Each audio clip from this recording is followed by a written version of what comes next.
People purport to be doing Forex, but they're not doing Forex. That's the hapo ndio shida iko. Forex is real. There are people who make Forex. People who make money by selling stocks. But sasa pia kuna watu wengine who scam people and pretend that it's Forex, but it's not.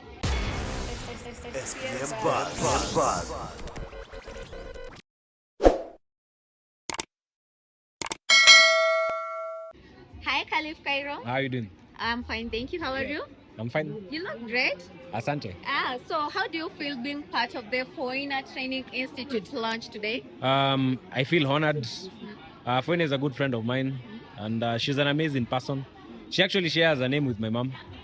Yeah. Okay. My mom is called Lucy Wamboi, so she's also Lucy Wamboi. So we are good friends, and I respect her as a businesswoman. Oh, Yeah. that is so nice. And for how long have you guys been friends? I met Fiona this year on an NTV set, and we hit it off immediately.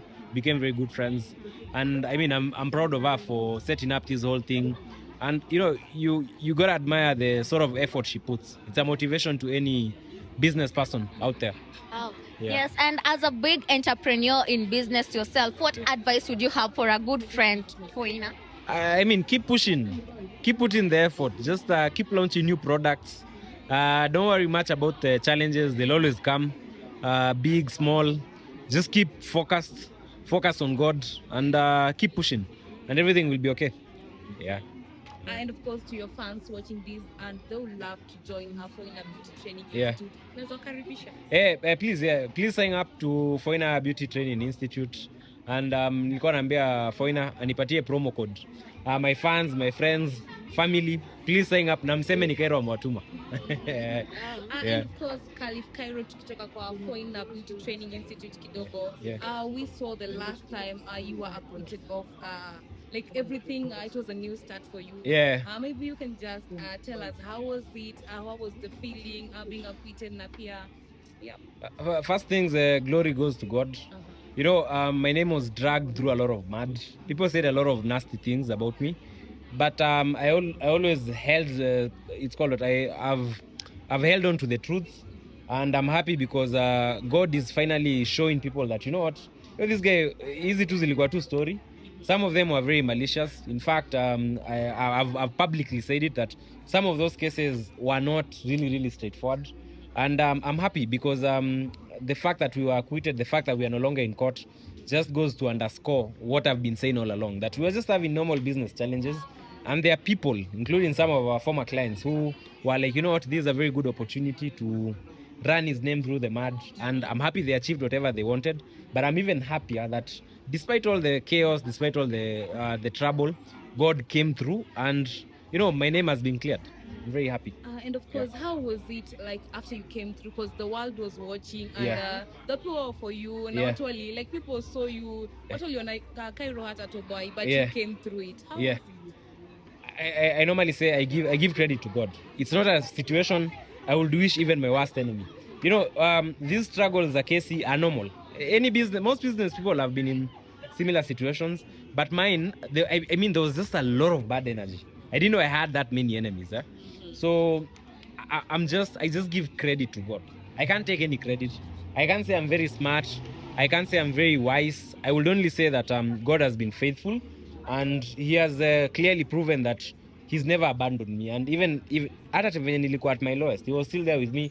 And even now that we are back to the winning season, He's still here with me. Yeah, so I'm very happy about that. Maybe you can tell us during that difficult time. Yeah. Ulipoteza milioni ngapi? We've lost, in terms of investment, we've lost hundreds of millions. Because there's at one point, someone did a podcast and said a lot of nasty things. But actually, 90% of that podcast was just false things. And let me tell you, I lost investment deals worth millions and millions of shillings.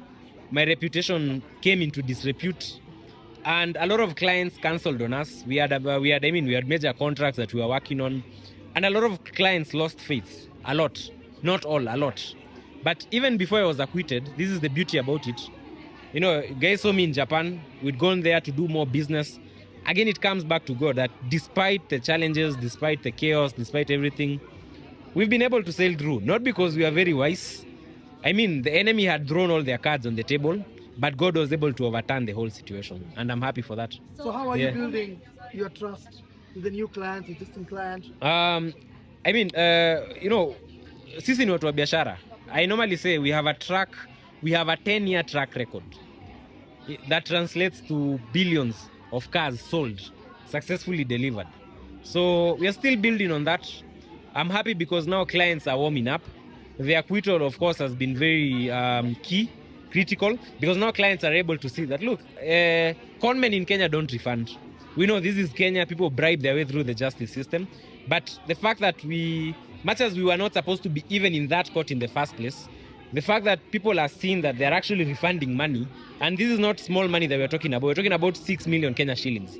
So that gives confidence that we are a straightforward company, we are a company of repute, and we are keen on sorting out all issues that we've had. Yeah. So, Kairo, tell us now, you've learned a lot, you speak about what you went through. Yeah. Maybe one major lesson you've picked. Do you have friends you trust nowadays? Do you want to put your things online? Yeah. Do you believe in now having investors? Do fake friends exist? I honestly don't believe in investors. When I was at my lowest, I reached out to hundreds of VC firms. I'm talking about literally hundreds, and nobody came to save me. The only person who saved me was God. So I've learned that put your trust in God. Don't put your trust in banks. Don't put your trust in investors. I mean, if they're there, if they want to do business with you, it's fine. But you know what? That is hiyo ni ile ikuje, isipo sawa. Put your trust in God. Focus in God as a business person. In terms of friends, I lost many friends, but I made my realest friends during this season. So I now have people I trust more. My circle has grown very thin. I probably have, let's say, 4-5 people that I can trust, including your boyfriend. on a very light note. So my friend circle has grown smaller, but I'm happy. I couldn't change anything. I realized that I had a lot of people who were surrounding me, people who were benefiting from me, but they weren't really friends. They were just there for the good times. So I'm happy that it all happened. And again, I give glory to God because I've learned a lot and I've become wiser. Yeah. What about family? Was family there for you? Yeah, my family was there for me. Shout out my mom and my sister. They're probably going to watch this. They've been a very heavy support system, especially my sister. My sister, when I was going through my trouble, she gave me everything. She gave me all her savings. She told me, look, this is what I have in my bank account. Take. Jaribu, si mingi, but go try and sort yourself out. So shout out to my sister. Her name is Caroline, and she's been, by the Kai and Caro is for my sister, Caroline. Yeah, Cairo represents me, and Caro represents my sister. She's been there for me, and also my mom. Yeah. Khalid Kairo now. Yeah. You've been influential, Bwana, on X. You are very successful. You know how to run business. You have networks. There's a time you saw lawyers coming on board for you. Politicians always there to support you. Yeah. I know you have few you trust. Yeah. Are we looking forward to see now a new Kairo, maybe come 2027? Maybe utasema wacha niingie kwenye siasa pia nijipange. I normally say that politics is not my interest. I'm not a politician by nature. I think I'm a person who does things in a very straightforward type of way, and Kenyan politics is very murky for people who have the right intentions. And this is not to say that I hate Kenyan politicians or I have anything against them. I mean, it's a very dirty game, and I normally try to stay away.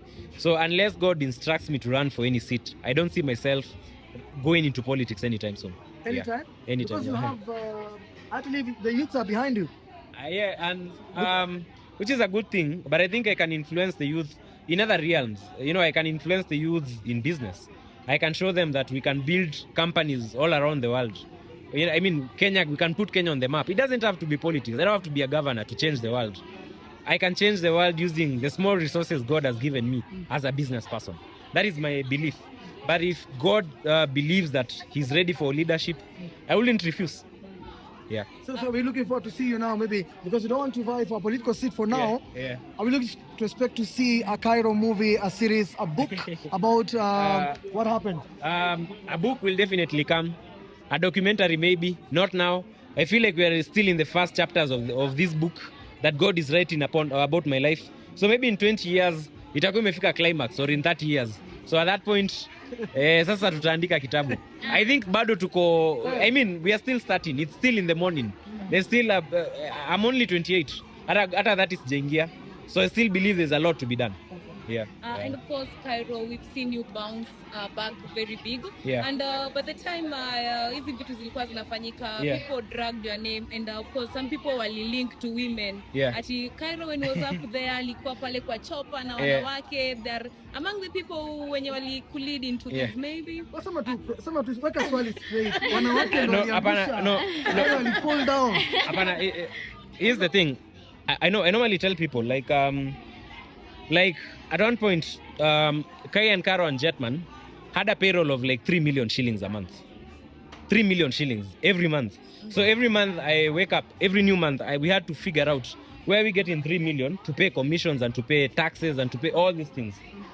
Now, maintaining a girlfriend in Nairobi, even if you want to be very generous, then utamaliza 100,000, to be very honest. 100,000? Okay, 200. Let's even call it 200,000. No, a month, maybe. Utamaliza kweli? I don't think so. I mean, even if you are to look for the most expensive, okay, let me not say the most expensive. They're very expensive girls in this city. But basically what I'm trying to say is, if you're operating at the sort of business level I'm operating, a woman is 0.005% of your problems. Our biggest problems were cash flow related problems, because we are running a company that is gobbling up a lot of money. You understand? I mean, we can wake up and say we've made 5 million in a month, but we've got a payroll of 2 million. We are servicing a loan in Japan, maybe worth 50, 100 million. So it's a business that is, you're basically balancing between staying profitable, trying to make money, and appeasing the people you owe money. You know, because any business owes money to people. So women, you know, a simple mind, mtu hajaifanya biashara, anashanga umse, tulikuwa tunamuona nani, huu ni dem alimaliza pesa. But tell me the most expensive thing I did for Cera or Imani, or Cera or Wavinya. It doesn't go over 300,000 Kenya shillings, which in the grand scale of things is peanuts. You understand?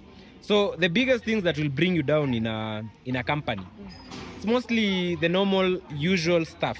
Expenses, payroll, taxes, and things that you don't have control over. Like last year, we saw that the Kenyan economy did not perform very well. I mean, I'm not the only person going through these things. A lot of people in Kenya are going through these things.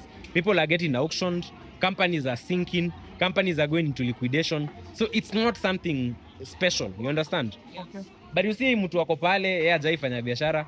Unajua yeye anaingiza mshahara maybe ya 50,000, akona dema na mdai 20,000 every month. So kwa kichwa yake ana assume you all operate on the same frequency. But we don't.